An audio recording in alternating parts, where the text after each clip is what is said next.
On one hand, where we're finding a lot of traditional Indian farmers increasingly switching over to urban occupations, we also find a few very interesting contrary cases, as that of Sri Vikram Boke. And requested him to sell it. And whatever price he asked for, which was quite a price, I had I had decided to go for it. So she's one of my most favorite cows. This is another very good specimen.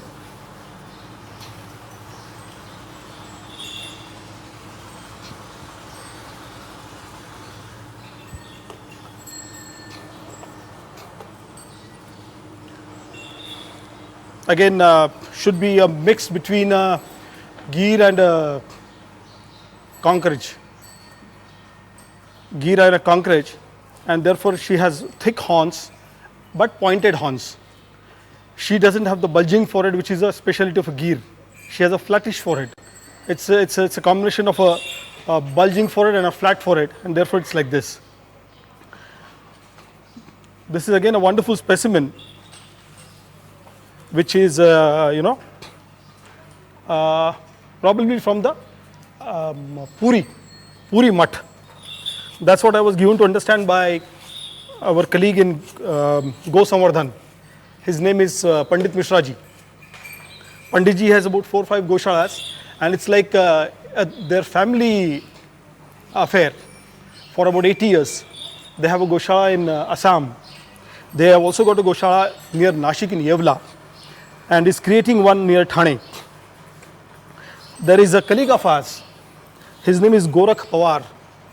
He's a young boy and is into the Gir cows basically. We are all the disciples of Mukund Bhai. So whatever Mukund Bhai says, we are all there. We are all there to follow. See, she's liking it so much.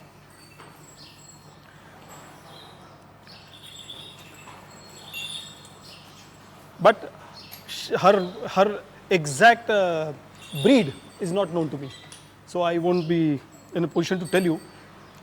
Therefore, I am requesting Mukund Bhai to be here so that we can know the breed of every cow in detail.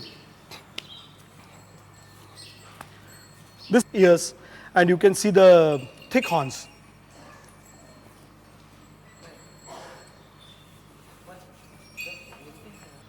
This is what a Gir cow is. They say this is the basic cow, and all the breeds in India, which are about 38, this has been the mother breed, mother of the breeds in the cows. So we all have to respect this breed. Even Mr. Ramubhai Thakkar also made us to write on the ark, on the extract, that Gir bachao, Gir palo, Gaya bachao, Gir Gaya palo. So we have, according to his request, we have written it on our bottles.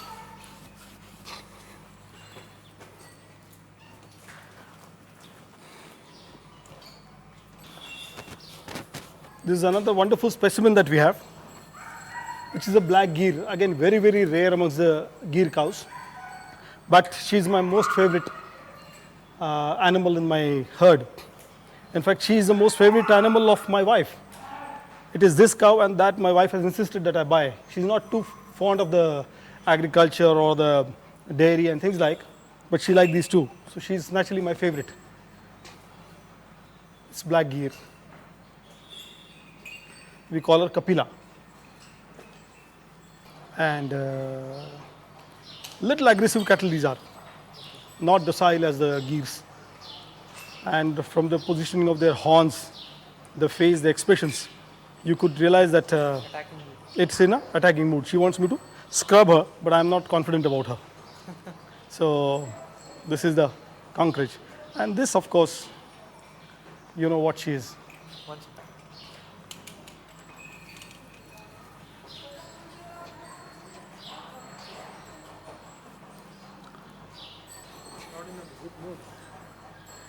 A lot of flies, lot of flies. So I really don't know what is the. Look at them. They are photographs of Lord Krishna. This is another excellent specimen that we have got. Very good at lactation also. The first litter that she gave is about 1 year old now, and she's this big, just about a year old, and she's superb. I'll show you that. This is a superb specimen of a cow. Very docile, very humble. See the expressions in her face. Say about 8.5, 9 liters a day, almost 10, because we let the calves suck the mother, and we allow the calves to be. Therefore, they are so healthy. We allow them to be full, and whatever is a remainder, we take out. That's what we do. So this is the cow you'll see in the photograph of Lord Krishna. So you're an ISKCON person, you'd realize what exactly I mean. And this is the other one.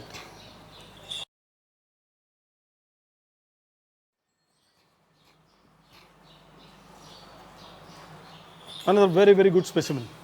Very beautiful specimen. Because I got quite a few people who did not know what they are. You're all new, so they are a little skeptical. In fact, they appear to be a little skeptical about my safety, that you are present close to me. You may harm me. Come. This is Devni. Devni is a tehsil in Nanded district. What is supposed to be the origin of this breed? This breed is supposed to be the mixed breed of a Gir and a Dangi, which is native of the Ghoti area in Nashik district. Ghoti. So the crossbred animals, probably, I'm not very sure, but that's what they say. And it's such a beautiful animal. It's basically a draft animal. These cows do not yield much of milk, but it caters for one family of 4 or 5 people plus the calf. But the oxen are excellent for farm work. We have about 7 or 8 of them. And the little calf you saw is hers. She had just given birth to that.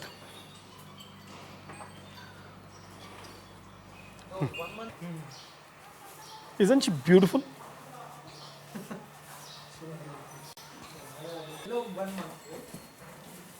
Look at her.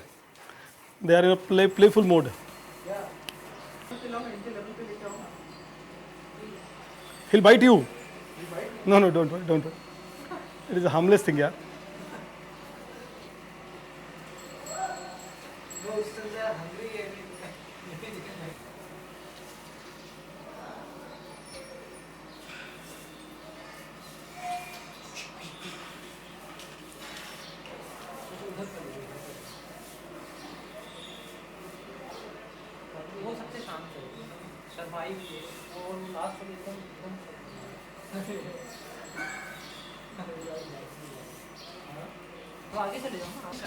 Yeah.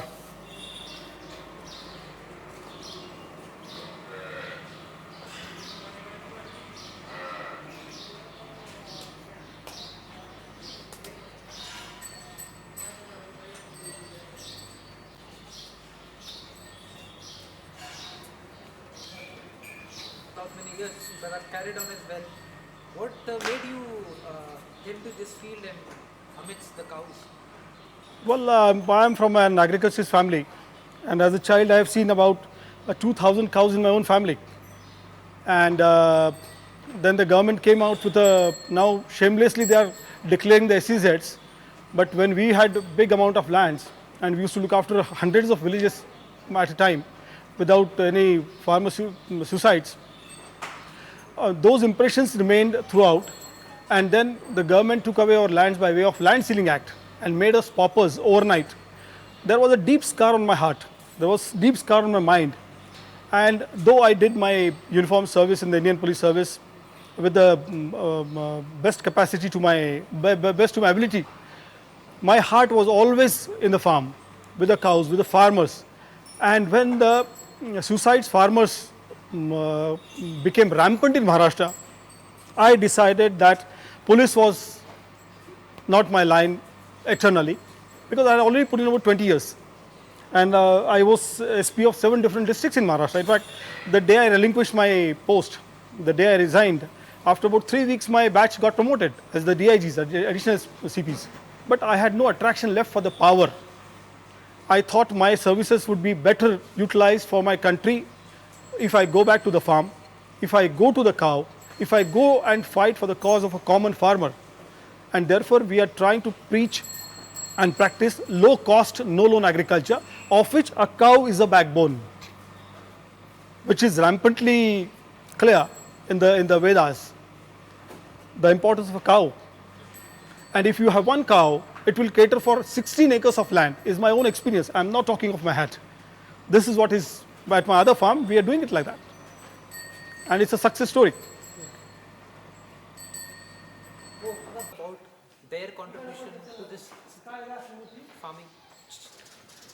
To bolu na ko. The contribution of a cow. Well, that is the backbone of agriculture. In this field, in this farm, we have never bought a chemical or an insecticide or a pesticide or a fertilizer at all. Last 7 years we are here. And whatever cow dung and cow urine we get from these cows is enough. In fact, you have seen the crops. You have seen my paddy crop. It's almost my shoulder high. And we get superb yields.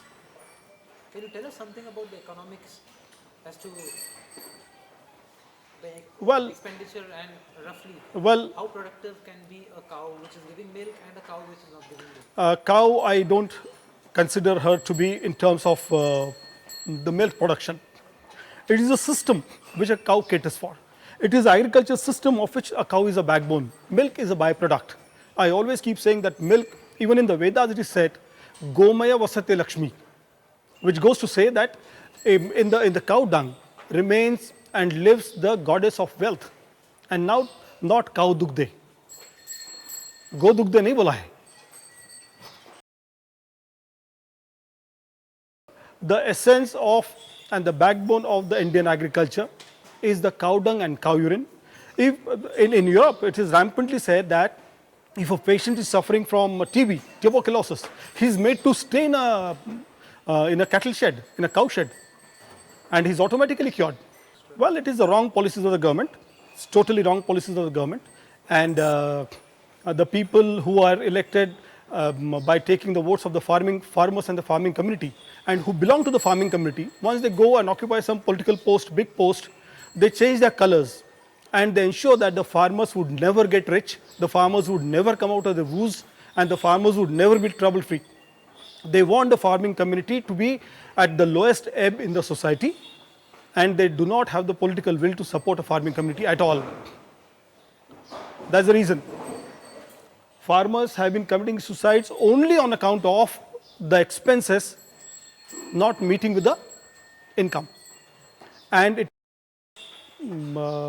hybrid seed, it is the fertilizers, chemicals, pesticides, insecticides which make a farmer to spend money, because in such a system there needs to be nothing brought from the market at all. We don't buy anything from the market. Whatever is grown here, whatever Mother Nature gives us, we just recycle it very judiciously. And that's how we cut the cost. See, farmers do not control the markets. Farmers do not control the nature. Farmers do not control the rains. Farmers do not control the government. And farmers do not control the policies. The only thing which the farmer can control is the reduction of the cost of cultivation. That's the only thing which he can control himself. Otherwise, everything else is beyond his sphere of control. And I'm very happy. I'm very, very happy that my colleagues in Maharashtra Organic Farming Federation or Organic Farming Federation of India, we have brought down the cost of cultivation of, say, sugarcane from 20,000 rupees an acre to about 5,000 rupees an acre. Our colleague in Belgaum, Suresh Desai, has proved it beyond doubt. He has planted sugarcane at a distance of 12 feet by 2 feet, and he takes intercrop, so that the whole system, whatever are the needs of his family, are met from his farm, and the sugarcane remains a byproduct. अरे कोड़ा है तिकडे. Can be the role of the cow in reviving the farmers and rescuing the farmers from this plight, from this situation? See, as I mentioned to you earlier, a cow is the backbone of organic agriculture, and the base of organic agriculture is no cost, no loan system. You do not have to buy anything from a market. The cow will, any ordinary cow, any Indian bred cow, indigenous cow, will give you milk enough for the enough to look after the family. But the government is pumping in those dirty cement straws, which they import from all over the world and put it down our heads. And they have killed these original indigenous breeds of cows. This is what the Indian economy has been based upon. We don't need those flat humped cows. The importance of a hump in the Vedas has been clearly identified. It is through the hump that the cow from the sun rays gets a lot of elements created in her body with the help of microbial activities. And that's the reason why the cow urine, cow dung, cow milk, cow ghee have such a huge value. In my office, I'll give you all the data, all the reports, and you'd realize what I mean. There's a distinct difference between a cow urine of a Jersey cow and cow urine of my cow. Till now, despite such requirements in such a situation, cow slaughter is being practiced in India. What do you think could be the reason behind that? Well, there could be a number of reasons. The first and foremost being the lack of political will. No political leader worth the metal would take a stand on this, because they are very keen about the Muslim votes. And it is the politics of vote, politics of elections. And that's the reason they are putting the whole of the nation down the drain. It has been attributed towards the cows being an economic burden. So, is that justified? What a disgrace. Any joker talking in this, on these lines, in these words, is a traitor to this nation, believe me. Because those who are on the payrolls of American multinationals, they being the seed companies, they being the pharmaceuticals, you name it, the people who are their touts and agents would only talk like this. Nobody else would talk like this. You talk to any person with the national character, he will never say this. It is only the political will, it is that dirty money, and they want to make money from everything that they do, at the cost of the national security, at the cost of the national pride, you name it, and they compromise it. Now, what more you think a cow should give? And the cow dung and cow urine is priceless. It's priceless. For biodynamics, this cow horn is of a great relevance. You talk to Dr. Thimaiya in Delhi, and he will tell you the importance of the biodynamics. You save a cow, you stop those slaughterhouses, you stop that export of the cow meat outside in the Gulf and in the other European countries. And believe me, this country would be changed in 1 year. Because the economics you can't define in terms of only monetarily. It's a system. It's a whole system which should cater for the well-being of an Indian farmer, of a regular Indian. In your country, only a few, chosen few have been looked after. Chosen few have been appeased beyond the need, beyond requirement. This is what happens. Rearing and the Indian or the Eastern approach. Is there any maybe? Well, the Western approach has been the cow meat. which has never been the Indian approach at all. But the touts in the government, all those agents of the foreign multinationals who want to make money at whatever cost, are trying to project it otherwise. They want to kill these cows because their meat is, they say, tastier than the Jersey cow. You know what has happened to the mad cow disease in England, what has happened in Israel. They have slaughtered millions of cows.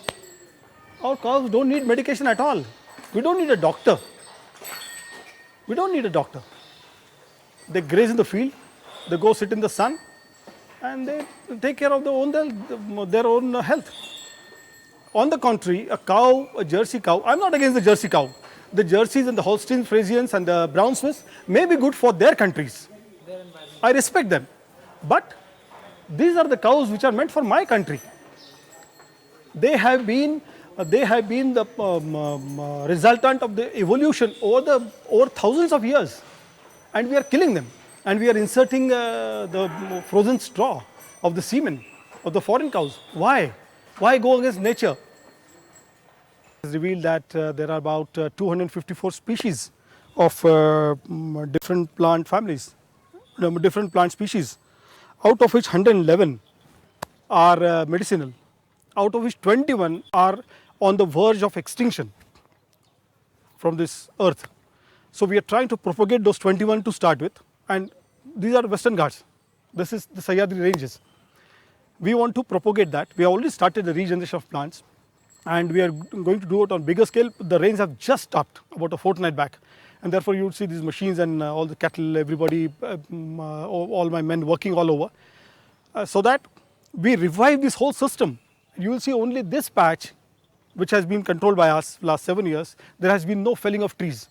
So it's basically to charge the nature, to revive the nature, to revive the ecology, to revive the ecological system, and also to propagate these dying varieties of medicinal plants which could serve our future generations for a long time.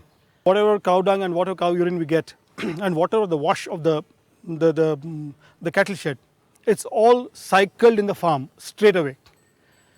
But the part of it is put in the gobar gas tank, and we take out the gas, we burn lights, we run our kitchens on that, and whatever slurry comes out, whatever gobar remains is recycled in the farm or is put on the beds of for vermicomposting, and we have also started the tricho-composting now.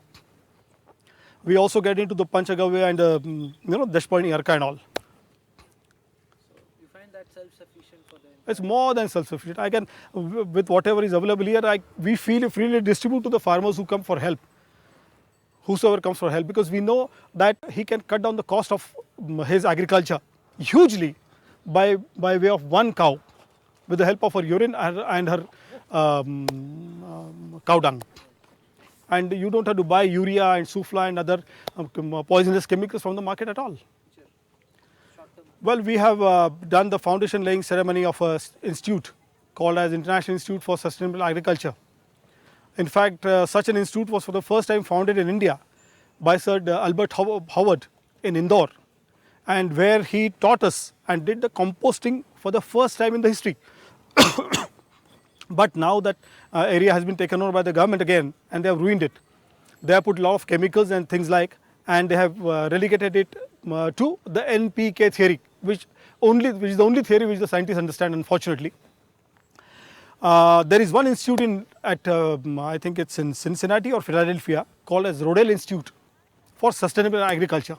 And whatever we are doing here with the help of Mr. Claude Alvarez from Goa, Dr. Thimaiya from Delhi, Vivek Broom of Pune, Yashwant Khaire of Pune, and Kavita Kuruganti from Hyderabad.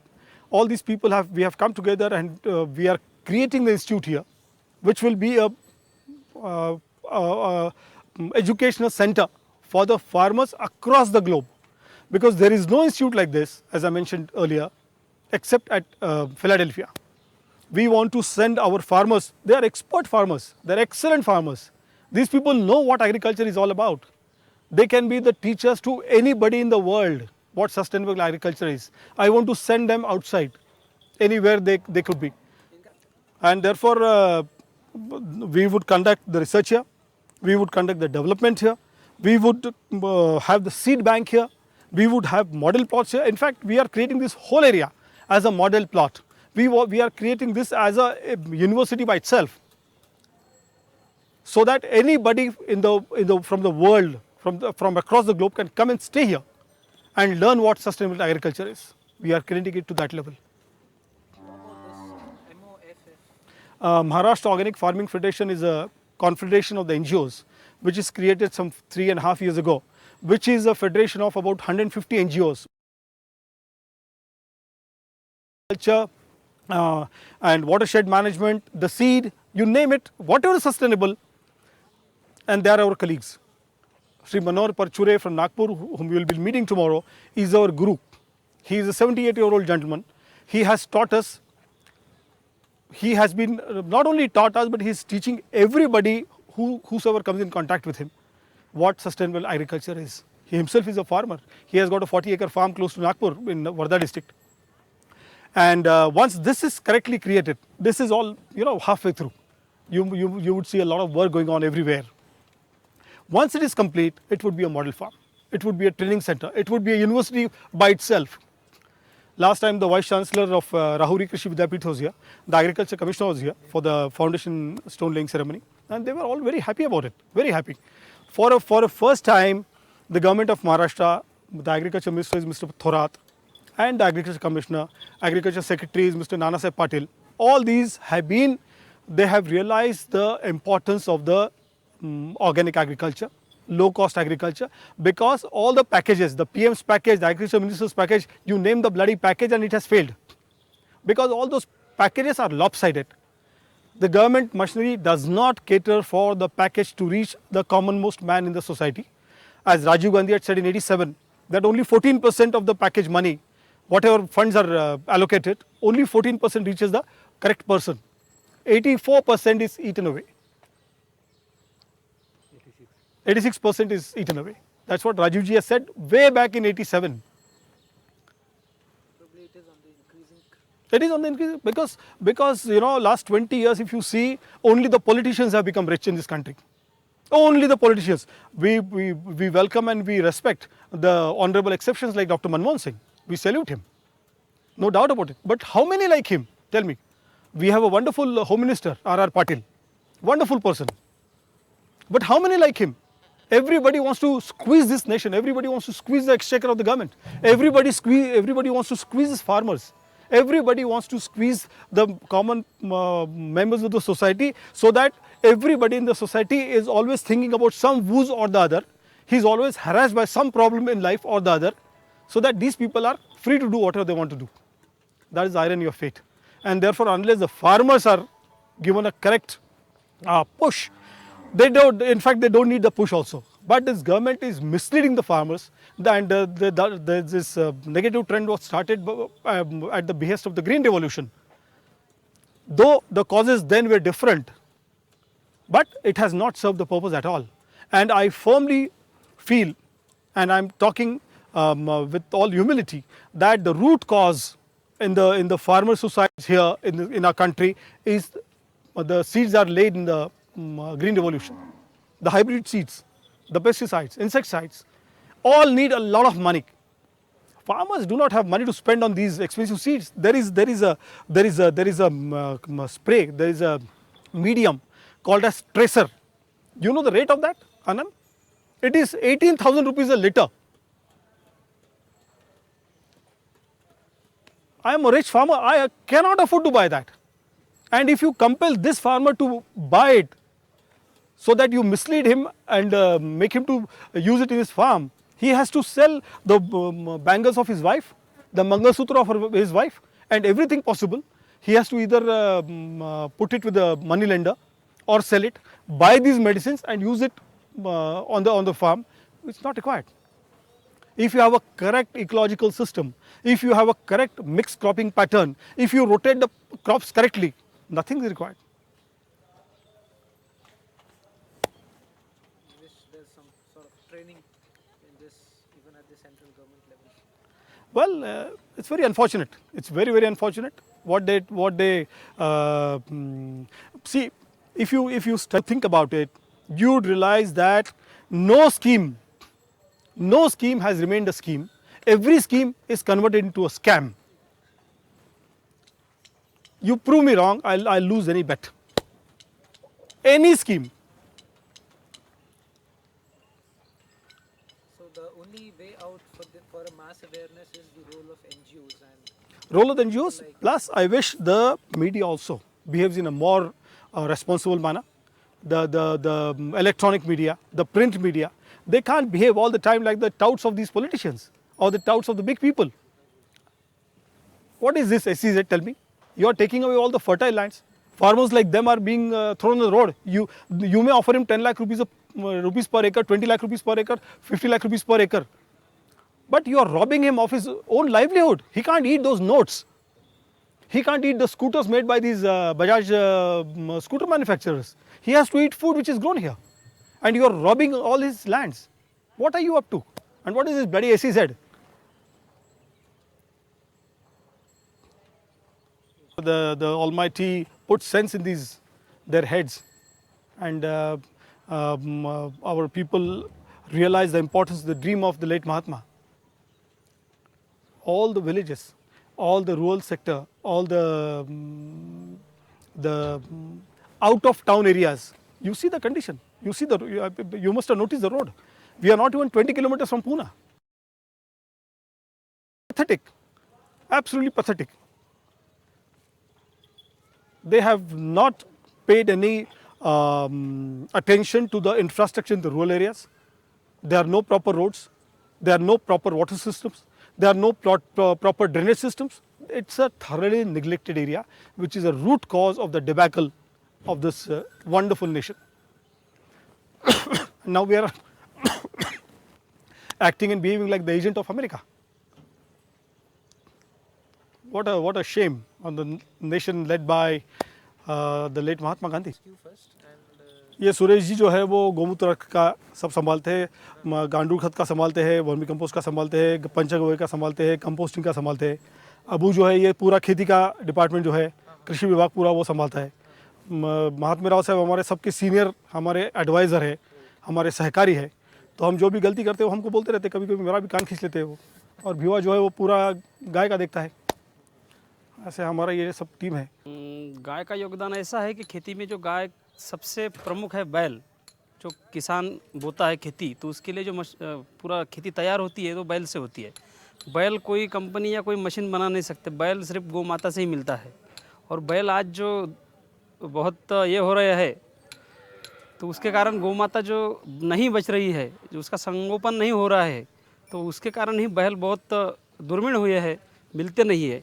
तो किसान के लिए भी बहुत ही उस आगे मुश्किल पैदा हो सकती है। और गौमाता का सबसे प्रमुख यह है कि गोबर, जो कंपोस्ट खाद है, केचुआ खाद है, वर्मी, सभी जो खाद के प्रकार है गौमाता के गोबर से, ये गोबर सिर्फ गौमाता से ही मिलता है, गौवंश से मिलता है, बैल से मिलता है। फिर किसान की खेती, बैल खेती, ये गौमाता ये देश की अर्थव्यवस्था है उसी के लिए। और गोबर और गौमूत्र से इंसेक्टिसाइड मिलता है, जो बाहर से केमिकल फर्टिलाइज़र मोल नहीं आता, उसके कारण कर्जा में उसको लेने का बहुत कम काम पड़ता है, तो कोई गरज ही नहीं पड़ती है। उसके कारण गौ माता का सबसे प्रमुख है, किसान का प्रमुख यह है गाय। किसान अपनाएंगे, यही उद्देश्य है संस्था का। किसान यह चीज़ सब अपनाएंगे, यही उद्देश्य है हमारा। और ये सभी किसान